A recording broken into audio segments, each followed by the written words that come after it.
మా దేవుని హస్తము మాకు తోడుగా నుండి శత్రువుల చేతిలో నుండి మార్గమందు పొంచి ఉన్న వారి చేతిలో నుండి మమ్మను తప్పించును. మా శత్రువుల చేతిలో నుండి మార్గమందు పొంచిండు వారి చేతుల నుండి మా దేవుని హస్తము మాకు తోడుగా ఉండి తప్పించును. ఈ 2026 సంవత్సరం ప్రథమ ప్రభు దినములో మనం అందరం కూడా ప్రవేశించగలిగాము అని అంటే మన దేవుని యొక్క హస్తము మనలను పట్టి నడిపించింది. కాబట్టి గత సంవత్సరం 365 రోజులు గడిచి పోయాయి అంటే మన శత్రువు ఎవరు? మనం పెంచుకునేది ఇరుగు పొరుగు వాళ్ళని చూస్తుంటాం. మన శత్రువులు వాడు మేము అభివృద్ధి చెందితే వాడు చూడలేకున్నాడు. అది వాళ్ళు కాదు అసలు రియల్గా శత్రువు ఎవరంటే సాతానుడు ఎప్పుడు కూడా మనలను దేవుని మార్గములో నడవకుండా చేస్తాడు. మీరు ఎంతగా ప్రయాసపడి దేవునిలో ఎదగాలని ప్రయత్నం చేస్తారో అన్ని రెట్లు కంటే ఇంకా ఎక్కువగా వాడు మనలను నిరుత్సాహపరిచి బలహీనపరిచి ఏదో ఒక విధంగా దేవునికి దూరం అయ్యేటట్టుగా చేయడం వాడి పని. అంతేనా? అందుకని ఇక్కడ చూడండి, ఎజ్రా తన ప్రయాణాన్ని దేవుడు సఫలపరిచాడంట. మీరు ఒకవేళ 7వ అధ్యాయంలోకి వెళితే అక్కడ ఒక మాట మనకు కనిపిస్తుంది. 7వ అధ్యాయము 6వ వచనములో 2వ భాగంలో ఉన్న మాట ఇది. మరియు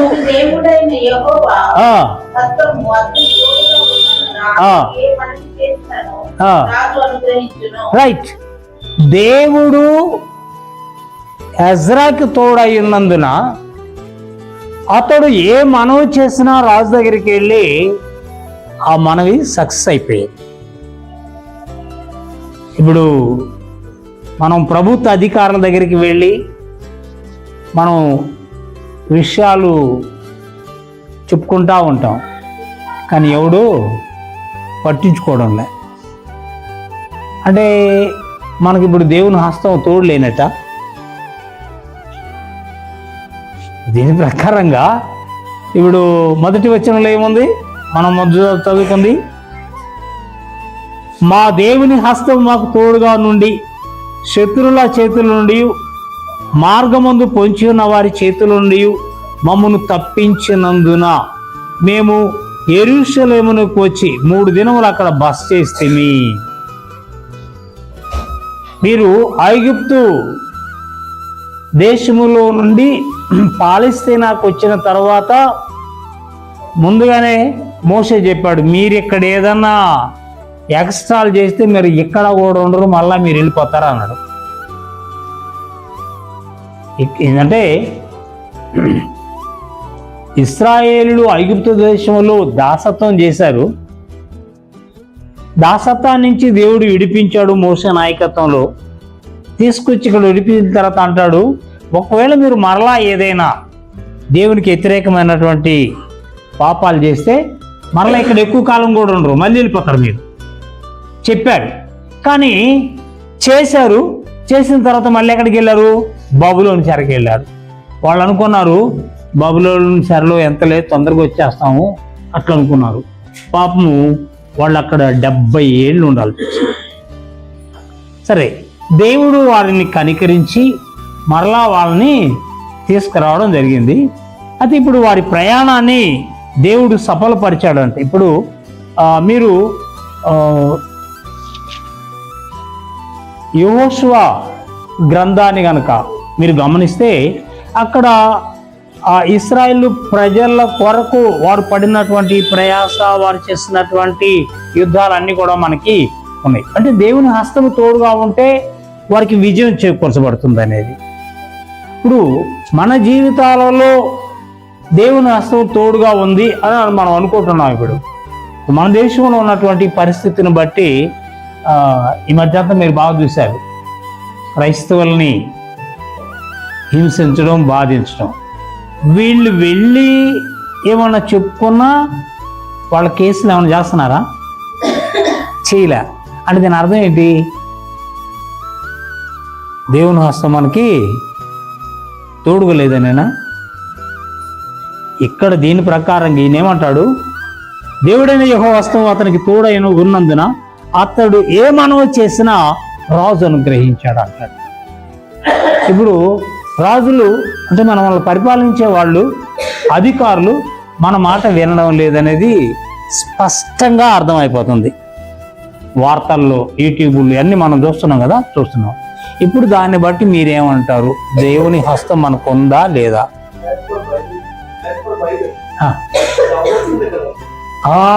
రైట్, వెరీ గుడ్. కాబట్టి దేవుని హస్తం తోడు లేక మన వాళ్ళు కష్టాలకి గురి రావడం కాదు, ఆలయాలు మూత వేయడం దేవుని హస్తం తోడు లేక కాదు, లేక అనేక మంది దైవజనులు చెరసాల్లో బంధించబడము దేవుని హస్తం తోడు లేక కాదు. దేవుని హస్తం తోడు ఉండి ఆయన వాగ్దానాన్ని నెరవేర్చడానికి కొంతమందిని ఆయన ఏర్పాటు చేసుకుంటాడు ఆయన కొరకు. సపోజ్ యోబు యొక్క జీవితం మనం చూద్దాం. ఆయన బైబిల్లోనే వ్రాయబడి ఉంది, ఆయన నీతిపరుడు, యథార్థపరుడు అని బైబిల్లోనే ఉంది. అని అలాంటి వానికి ఎందుకు వచ్చింది అంటే, సాతాను ఎప్పుడు కూడా పోటీ పడతా ఉంటాడు దేవునితోటి. ఎప్పుడు సాతానుడు పోటీ పడుతుంటాడు.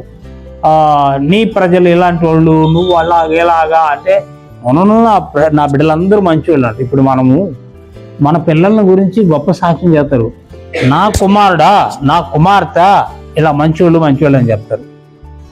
ఒకవేళ ఎక్కడైనా మనం చెప్పినటువంటి ప్రకారంగా మన పిల్లలు లేకపోతే మనకు అవమానమా కాదా? అవమానమే. కానీ మనం ఒక ధీమాతో చెప్తాం, నా కొడుకు ఇలాంటివాడు, నా కూతురు ఇలాంటిది అని. అలాగే దేవుడు కూడా మనము ప్రభువు నమ్ముకున్న తర్వాత ఆయన కూడా ఒక ఛాలెంజ్ చేస్తాడు. వాడి దగ్గరికి సాతానుడు వెళ్తుంటాడు కదా దేవుని దగ్గరికి. నో, అందుకే కదా ఏబుతో ఏమన్నాడో తెలుసా, నువ్వు అన్నీ ఇచ్చావు కనుక అతను నిన్ను ఆరాధిస్తున్నాడు. మనం కూడా అంతే. మనం ప్రార్థన చేసినప్పుడు వెంటనే ఆయన కనుక వర్షంలాగా కుమ్మరిస్తే దీవెనలన్నీ అన్ని బుట్టలు వేసుకుంటాం. నా దేవుడు నా మాట వినడు, నా ప్రార్థన వినడు అని అంటాం. ఇవ్వకపోతే, దేవా ఏందయ్యా నేను అవమానం అయిపోతున్నాను, నువ్వు తొందరగా ఇయ్యయ్యా అని. ఎందుకు ఇవ్వాలి? నీకేది కావాలో అది ఇస్తాడు కదా. కానీ మనం దాంతో తృప్తి పడడం లేదు. కాబట్టి ఇక్కడ మనకి తెలిసినటువంటిది, మనం కష్టాలు పడితే ఒకవేళ సాతానుడు నీ దేవుడు ఏమాయను అని అంటాడు మనల్ని. ఎప్పుడు? దావీదునే అన్నాడు, నీ దేవుడు ఏమయ్యాడు చెప్పు. ఇప్పుడు ఆయన శత్రువులు అడిగారు నీ దేవుడు ఏమాయనని.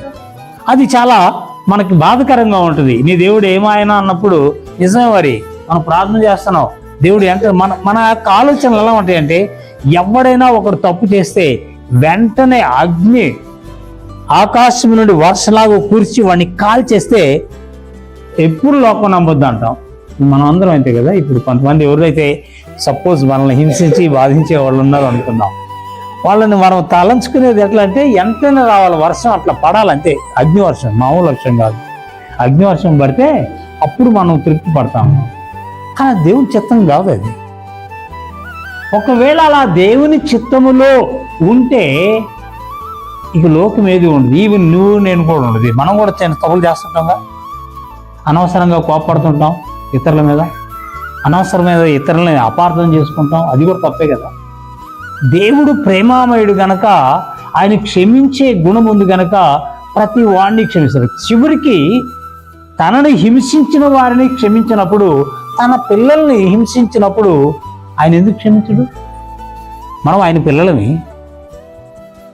మనం అనుకుంటాం. కొన్నిసార్లు ఒకవేళ మన తండ్రి ఎదురుగ్గా మనల్ని ఎవడన్నా శిక్షిస్తే తండ్రి కనుక ఏమనకుండా అలాగే ఉంటే మనం ఏమంటాం, ఇంత దుర్మార్గుడైన తండ్రి ఎవడు లేడు, నన్ను కొడతా ఉంటే గమ్ము చూస్తుంటావా నువ్వు అని అంటారు కదా. చాలామంది అలాగే అంటారు. ఆయన దుర్మార్గుడై కాదు, కొన్నిసార్లు నువ్వు చేసిన తప్పుకి దాన్ని అనుభవించడానికి, నీకు ఒకవేళ ఆ పాఠం నేర్పడానికి అయ్యుండదు. దేవుని హస్తము నాకు తోడు. చూడండి, నా దేవుడైన హస్తము నాకు తోడుగా ఉన్నందున నేను బలపరచబడి నాతో కూడా వచ్చుటకు ఇశ్రాయేలు ప్రజలను సమకూర్చితిని. నిజంగా దేవుని హస్తము మనందరికీ తోడుగా ఉన్నందువలన ఈరోజు మనమందరం కూడా ఈ 2025 సంవత్సరం గడిచి 2026 సంవత్సరంలో మొదటి ప్రభు దినములో మనము ఉండగలుగుతున్నాం. దేవుడు ఎప్పుడు కూడా తన పిల్లల్ని ఎలా శిక్షిస్తాడు అని అంటే ఒక క్రమములో శిక్షిస్తాడు. అది ఎలాగా మీరు ఒకసారి మీరు గమనించినట్లయితే ఆయన ఏమంటాడంటే, వెండిని శుద్ధి చేసినట్లు నేను మిమ్మల్ని చేస్తాను అంటాడు. మీరు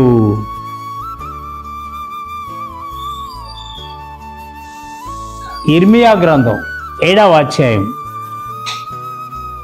9వ అధ్యాయం 7వ వచనం చూడండి. ఇర్మియా కావున సైన్యముల అధిపతి యెహోవా ఇలా సెలవిస్తున్నాడు, ఆలకించుము, వారిని చొక్కము నేను వారిని కలిగించుతున్నాను, నా జనులను బట్టి నేను మరేమి చేయదును. రైట్. చొక్కాము అని అంటే హిందీలో ఏముంది?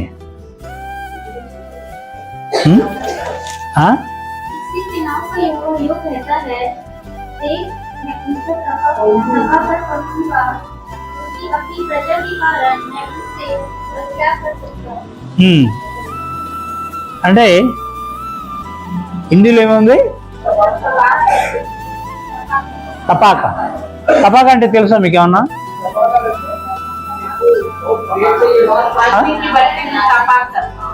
ఇది అదేనా తపాక కదా. చొక్కాము అంటే అదే, ఇదేనంటే వేడి చేయడం అనమాట, వేడి చేయడం. ఈ చొక్కాముకి కొంతమంది రారట. అది అంటే అదే కదా, చొక్కాముకి రారు అంటే వేడి చేయడానికి ఒప్పుకోరని. వేడి చేయకపోతే నీకు ఇల్లు ఎక్కడ దొరుకుతుంది? సపోజ్ నేను ఒక చిన్న ఉదాహరణ చెప్తా. ఒక ఇనుప ముక్క ఉంది. ఇనుప ముక్కని 10 రూపాయలు కొంటాడు. 10 రూపాయలకు కొని దాన్ని కొడతారు కదా గుర్రానికి, నాల్ కొడతారు కదా, దాని ఖరీదు 20 రూపాయలు.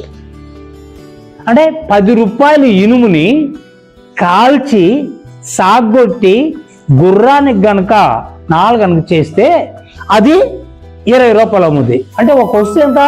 10 రూపాయలది కాల్చినందువల్ల 20 రూపాయలు అయింది. దాని విలువ ఎంత పెరిగింది? డబల్ పెరిగింది. సరే, ఈ 10 రూపాయలు దాన్నే బాగా కాల్చి పల్చగా చాగొట్టి చాకులు చేశాడు అనుకోండి, చాకులు అవి చేసాడానికి అవి 40 రూపాయలు అమ్ముతాయి. ఈ ఒక్కదాన్నే ముక్కలు చేసి చాకులు చేస్తే 40 రూపాయలు అమ్ముతుంది. ఈ 10 రూపాయలదే ఇనుమ అంటే దాన్ని ఏమైంది, ఇంకా ఎక్కువ చొక్కా ఏం చేశారు, కాల్చారు, ఎక్కువ కాల్చారు. ఈ 10 రూపాయల ఇనుమునే బాగా కాల్చి కాల్చి కాల్చి సన్నని తీగలు కనుక చేస్తే అది మన వాచ్లో పెట్టుకునేటువంటి స్ప్రింగ్ చేస్తే ఈ 10 రూపాయలది 1000 రూపాయలు విలువ అవుతుంది. ఎందువల్ల? అది కాల్చినందువలన, అది బాగా చొక్కాయం చేసినందువలన దాని యొక్క విలువ అలా పెరిగింది. అయితే చాలాసార్లు మనము చొక్కాయానికి ఒప్పుకోం, పరీక్షకు ఒప్పుకోం. అంతేనా? పరీక్ష ఒప్పుకుంటే నిన్నే మీరు పోయిన వారంలోనే పరీక్ష రాసిండేవాడు కదా. అది ఒప్పుకోవడం వల్ల మళ్ళీ ఇంకొక వారానికి పొడిగించడం జరిగింది. ఈ వారం ఏం చేస్తారో తెలియదు మరి కదా. చాలాసార్లు మనం దేవుని యొక్క ఆశీర్వాదాలు కావాలనుకుంటాం, కానీ ఇదిగో నేను టెస్ట్ చేసి ఇస్తాను, నీలో ఏమేమి ఉన్నాయో నేను కనుక్కుంటానంటే అది వద్దులయ్యా, నువ్వు ఏది ఇచ్చేయి, నేను తీసుకొని పోతానా, అంతే కదా.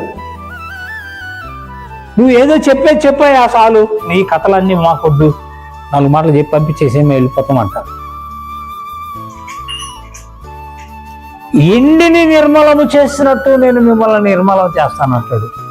ఈ ఎండిని నిర్మలం చేయడం, మీరు అందరూ పట్టీలు పెట్టుకున్నారు అనుకుంటున్నా, అంటే అందరికాడ పట్టీలు కాళ్ళకి లేవా? ఏ నీకు ఇష్టం లేదు, ఓకే మంచిది. మిగిలిన వాళ్ళందరి కాడ ఉన్నట్టేనా? ఒక హై మీద అప్పుల నుంచి అందరి కాడ ఉన్నాయి, అంతేనా? ఆడపిల్లలందరూ ఉన్నాయనా? ఏంది అందరూ వలకలేదు, ఉన్నాయా లేవా? ఉన్నాయి కదా, రైట్. ఎందుకంటే నేను చెప్పింది ఈ పట్టీలు వెండి కదా, దాంట్లో తగరం అలాంటిది ఏదైనా ఉందనుకోండి తొందరగా నల్లగపోతాయి, అంతే కదా. నల్లగపోవా? మీ అరిగిపోతాయా? నేను చెప్పింది అరిగేది గిరిగేది నేను ఎవడంట, నేను చెప్పేది కళ జతైనా. ఎందుకని? ఎండి తెల్లగా ఉండాలి కదా, కాలా ఎందుకు అవుతుంది? దానిలో కల్మషం ఉండబట్టి, అప్పుడు మీరు ఏం చేస్తారు? సాఫ్ చేస్తారు. ఎవరి కాడికి పోతారు? దుకాణం పోతారు. దుకాణం పోతే వాడు మీ యొక్క పట్టీలు తీసుకొని ఎక్కడేస్తాడు తెలుసా? ఏదమ్మా కరగేస్తారా? వాడు ఏం చేస్తాడంటే అక్కడ ద్రావకాలు ఉంటాయి, ఆ ద్రావకాలలో దాన్ని ముంచుతాడు కదా. ఈ ద్రావకం ఏం చేస్తుందంటే దానిలో ఉన్న కల్మషాన్ని తినేస్తుంది, అవునా? దానితో పాటు ఎండి కూడా కొంత కరిగిపోతుంది కదా. ఈ ఎండి కరగడానికి, దానిలో ఉన్న కల్మషం పోవడానికి ఈ పట్టీలు ఒప్పుకోవాలి. దాంట్లో వేస్తే ఒప్పుకుంటేనే కదా తెల్లంగా వచ్చేది, లేకపోతే రావుగా. అమ్మో దీంట్లో వేస్తాను నేను ఒప్పుకోను అని అంటే నువ్వు మురుగ్గానే ఉంటావు. అలాగే దేవుని వాక్యం అనే కెమికల్ నిన్ను శుద్ధి చేస్తుంది, నీలో ఉంటుంది అన్నమాట. ఏముంటుంది? దేవునికి ఆయాసకరంగా ప్రతి చెడు మనలో ఉంటుంది. కొంతమంది మాటలు దురుసుగా మాట్లాడతారు, ఎదవ మాటలు మాట్లాడతారు, ఇతరులకి ఎలాంటి కష్టం వస్తుంది అనేది కూడా తెలియకుండా నోటికి ఏదుస్తే అదే మాట్లాడతారు. మాట్లాడతారు. ఇదొక కల్మషం లోపల, దాన్ని కడుక్కోవాలి, అవునా? కాబట్టి దేవుని సన్నిధికి మనం ఎందుకు వస్తున్నాము అని అంటే వాక్యం అనేటువంటి కెమికల్ మనల్ని శుద్ధి చేస్తుంది. మనలను మనము ఒప్పుకోవాలి దేవుని దగ్గర. పరీక్షకి చాలామంది ఒప్పుకోరు, ఒప్పుకుంటే శుద్ధి అవుతారు, ఒప్పుకోకపోతే నీది అలాగనే ఉంటావు. కాబట్టి ఈ వెండి శుద్ధి కావాలి. అందుకని వెండిని శుద్ధి చేసేవాడు ఎవడైనా ఆషామాషాగా చేయుడు, చాలా జాగ్రత్తగా. ఎందుకంటే దానికి ఎంత వేడి కావాలో అంతే, అటు ఎక్కువ ఉండకూడదు, ఇటు తక్కువ ఉండకూడదు. తక్కువ ఉన్నా పాడైపోతుంది, ఎక్కువ ఉన్నా కూడా పాడైపోతుంది. ఇప్పుడు ఈ ప్రాంతంలో బహుశా పొగాకు తయారు చేసే బార్నీలు లేవు, ఉన్నాయి అక్కడన్నా ఇక్కడెక్కడన్నా నాకు తెలీదు. ఆంధ్రాలో ఉన్నాయి, మరి కనిగిరి ప్రాంతంలో ఎక్కువగా ఉంటాయి. అక్కడ ఓ పెద్ద సాల వేస్తారు, ఆ సాలలో ఈ పొగాకంతా కూడా కూర్చి పెడతారు, పెట్టి బయట ఒక పెద్ద మంట గొట్టాల ద్వారా లోపలికి పంపిస్తారు. దానిలో ఆ గొట్టం ద్వారా పోయినటువంటి ఆ వేడికి ఆ పొగాకు బాగా వస్తుంది అనమాట. ఇక్కడ వీడు రాత్రింబవులు నిద్రపోకుండా ఉండాలి. ఎవడైతే ఆ మంట వేస్తాడో వాడికి డబ్బులు కూడా ఎక్కువ ఉంటాయి. రాత్రి పగలు ఉంటాడు. ఆడ మీటర్ చూపిస్తుంటది. ఆ మీటర్ ప్రకారమే వాడు మంట వేస్తా ఉండాలి. తక్కువైనా ఎక్కువైనా పొగకు పాడైపోతుంది, దానికి విలువ తగ్గిపోతుంది. ఇది వెండి ఇవన్నీ. అదే ఒకవేళ బంగారం అనుకోండి, బంగారము ఎంత ఎక్కువగా కాలిస్తే అంత విలువ పెరుగుతుంది, అంత విలువ పెరుగుతుంది. నీవు నేను విలువ పెరగాలనుకుంటాం కానీ బంగారం లాగా మంటలో కాలాలని మనం ఒప్పుకోం. అందుకే మన విలువ పెరగడం లేదు. అందుకే దేవుని హస్తం మనల్ని పట్టి నడిపించలేకపోతుంది. ఎందుకంటే మనం ఒప్పుకోవడం లేదు కదా. సార్ ఇప్పుడు మనకి అనుభవం లేక మన పిల్లవాడిని ఒకరిని చేయబట్టుకొని నడిపిస్తూ ఉంటాడు తండ్రి. వాడు నడిచినంత సేపు నడిపిస్తాడు కదా. కొన్నిసార్లు పిల్లోడు వేషాలు వేస్తాడు, వదిలంటాడు. అరే కాదురారా, ఇది బాగలేదు, దారి బాగలేదు, రాళ్ళు ఉన్నాయి, గుంటలు ఉన్నాయి, ముళ్ళు ఉన్నాయి, నువ్వు రారా అంటే లేదు, నేను ఇట్ట పెకుతా ఉంటాడు.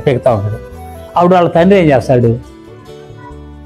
2 పీకుతాడా కదా, 2 పీకుతాడు. కొంతమంది తల్లిదండ్రులు ఎట్లా కొడతారంటే ఎందుకు చెప్తారో ఇవ్వకో అని చిన్నంగా గట్టు కొడతారు. ఇలా కొట్టినందువల్ల, అంటే ఎక్కువగా శిక్షించకుండా కొట్టినందువలన ఏమవుతుందో తెలుసా? వాళ్ళు సొక్కాయానికి రారు. కొంతమంది పెద్దవాళ్ళైన తర్వాత కూడా వాళ్ళ నాన్నకు భయపడతా ఉంటారు. వాడికి భార్య ఉంటుంది, పిల్లలు ఉంటారు, అందరున్నా కూడా మా నాన్న ఏమన్నా తెలిసింది, మా నాన్నకు తెలుసు, మరి నువ్వు కూడా తండ్రి అయినవు కదా. కానీ వాళ్ళ నాన్న పెంచిన విధానము అప్పటికి కూడా వాడికి అది ఉంటుంది అన్నమాట. అలాగే దేవుడంటే భయం మనకు ఉండాలి. ఎక్కడైనా ఈ మందిరంలోనే కాదు, నువ్వు బయటికి వెళ్ళినా సరే, నీ ఆఫీస్ అనండి, నీ ఇల్లు అనండి, గుడనండి, ఏదైనా సరే దేవుని భయము మనలో ఉంటే నిన్ను నీవు దేవునికి అప్పగించుకుంటావు. కొన్ని చొక్కాయానికి రారు అని అంటే మీ అందరికీ స్టీల్ ప్లాంట్ బాగా తెలుసు కదా. మీలో ఎంతమంది చూసారో నాకు తెలియదు, నేను వెళ్ళి చూశారు, ఎవరన్నా చూశారు కదా. అయితే బయట పోస్తూ ఉంటారు, మనకి ఇక్కడ బాగా పడుతూ ఉంటుంది, ఇటు పోస్తుంటారు కదా, బాగా అగ్ని వస్తూ ఉంటుంది. దాంట్లో ఆ పోసిన దాంట్లో ఇనుము లేదా? ఉంటుందా? ఎందుకని ఆ ఇనుము బయట వస్తుంది? ఇనిమే కాదు,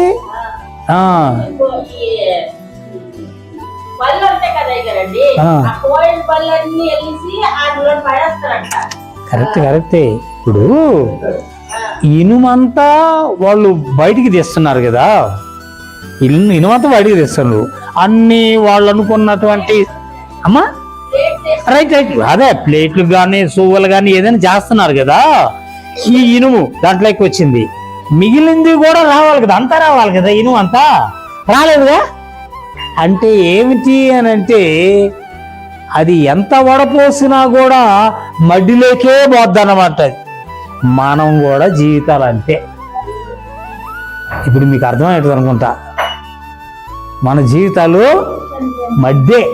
నువ్వు గుడిలో పెద్దగా ఉండు, లేక పాస్టర్గా ఉండు, ఇంకా దేనికైనా ఉండు, వీడు దేనికి పనికొస్తాడంటే ఆ మధ్యలాగా రేపు బయటికి పారబోయేటికి.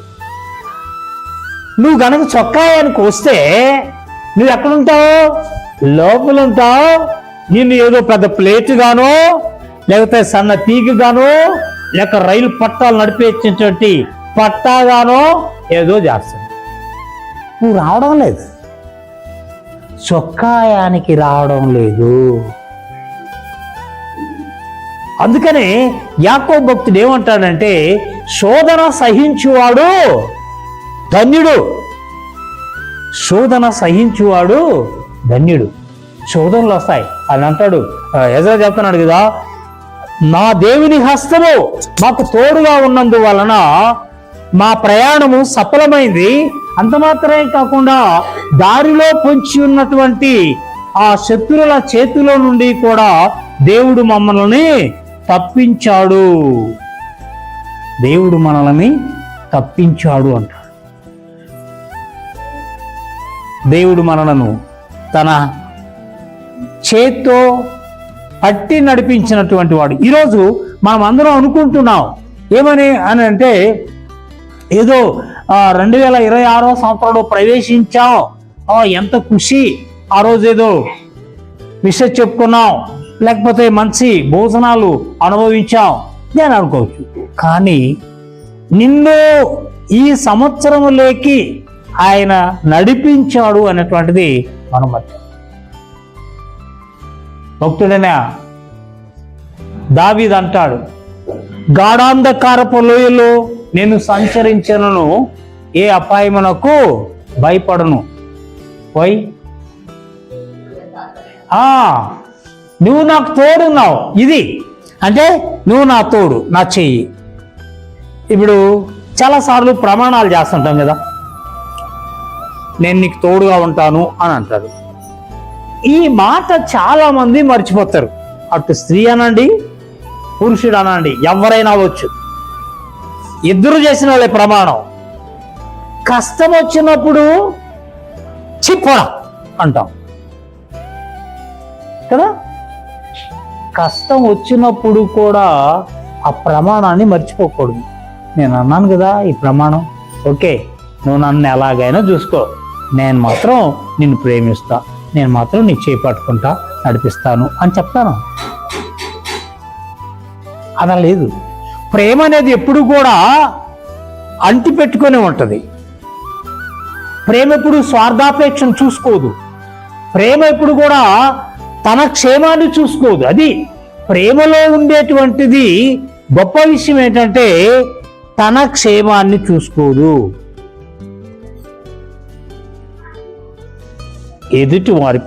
ఎదుటి వాని యొక్క స్థితిని చూస్తుంది. దేవుడు మనల్ని ప్రేమించాడు గనక ఆయన తన క్షేమాన్ని కాకుండా మన క్షేమాన్ని ఆయన చూస్తున్నాడు. ఒకవేళ ఆయన క్షేమాన్నే చూసుకున్నట్లయితే ఆ అత్యున్నతమైన సింహాసనాన్ని వదిలి వచ్చేవాడు కాదు. అవునా కాదా? మన మీద ఉన్నటువంటి ఆ ప్రేమను బట్టి అక్కడి నుంచి క్రిందికి వచ్చాడు. ఇది ప్రేమ. ఒకసారి ఓ జడ్జి గారి కొడుకు ఒక హత్య చేశాడు.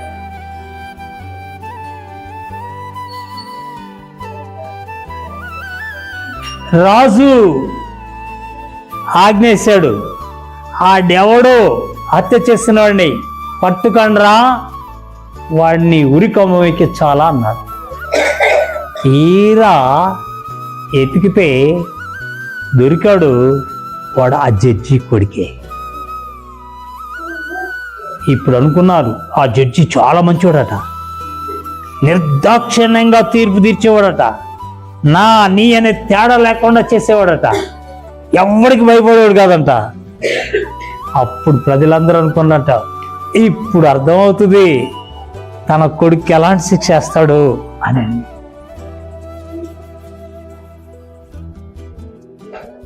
జడ్జి గారు కొడుకుని చూశారు, లోపల కృంగిపోయాడు. వాడికి ఉరి శిక్ష ఏమన్నాడు.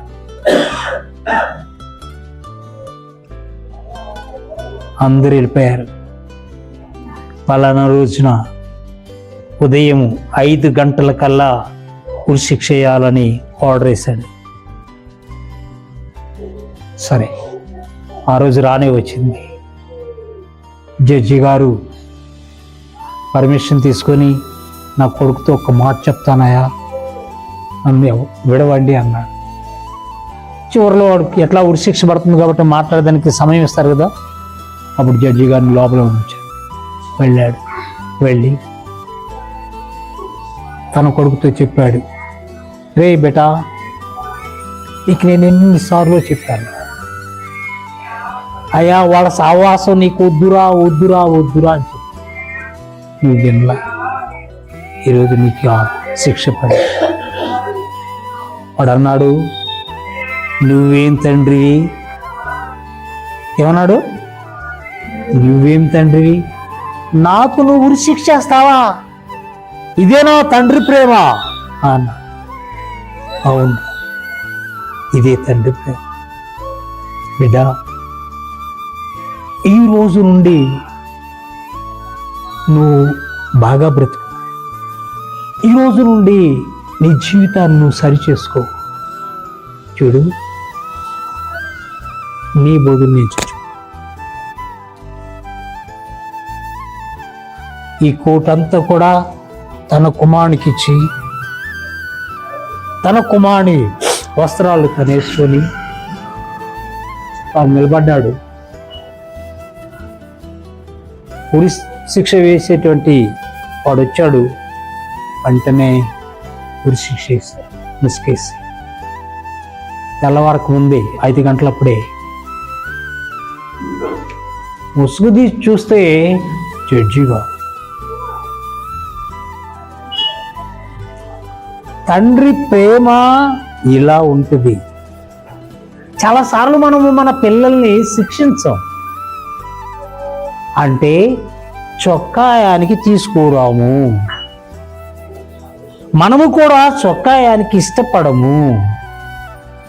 ఎవరైతే ఇష్టపడతారో వారు శుద్ధులు అవుతారు. అందుకే దావీదు ఒక మంచి మాట అంటాడు, దేవా, నీ కాయాస్కరమైనది నా హృదయంలో ఏదైనా ఉన్నదేమో చూడు, నన్ను పరీక్షించు, నన్ను పరిశోధించు. పాపం దావీదు ఒకసారి అనుకున్నాడు, కష్టాల్లో నుండి పారిపోవాలనుకున్నాడు, ఎక్కడికో వెళ్ళాలనుకున్నాడు. మనం అందరం అదే చేస్తాం. ఏదైనా శ్రమ వస్తే కొంతమంది ఏ నిర్ణయం తీసుకుంటారు, ఎందుకులే చచ్చిపోతే పోలా అనుకుంటారు. పిల్లలు చదవలేక అలా అనుకుంటారు. పెద్దవాళ్ళు కూడా చాలా మంది చచ్చిపోతే పోలా ఎందుకు అనుకుంటారు. చాలా మంది అలా నిర్ణయించుకుంటారు. కానీ అది కాదు సరైనటువంటి నిర్ణయం. దావీదు కూడా అలాగ అనుకున్నాడంట. వచ్చేలా కష్టాలు ఆయన చూస్తా ఉన్నాడు, కష్టాలు ఆలోచిస్తా ఉన్నాడు. ఆలోచిస్తూ ఉండగా ఒక పక్షి వచ్చి వెంటనే ఒక పురుగునెత్తుకొని ఆకాశంలోకి వెళ్ళిపోయిందట.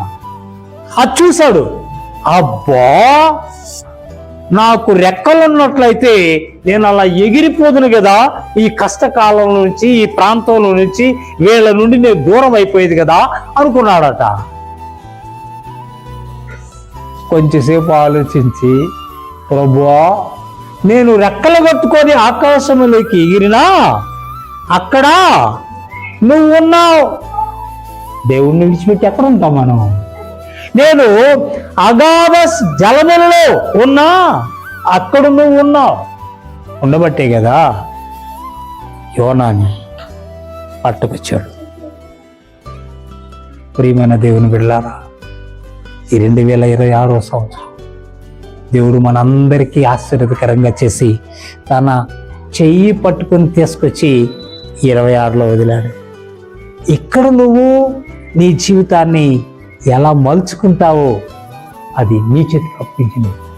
బాగా కాల్చబడితే నీ విలువ పెరుగుతుంది, కొద్దిగా అయితే గుర్రానికి లాలంగా ఉంటావు. దేనికి ఉంటావో ఆలోచించుకో.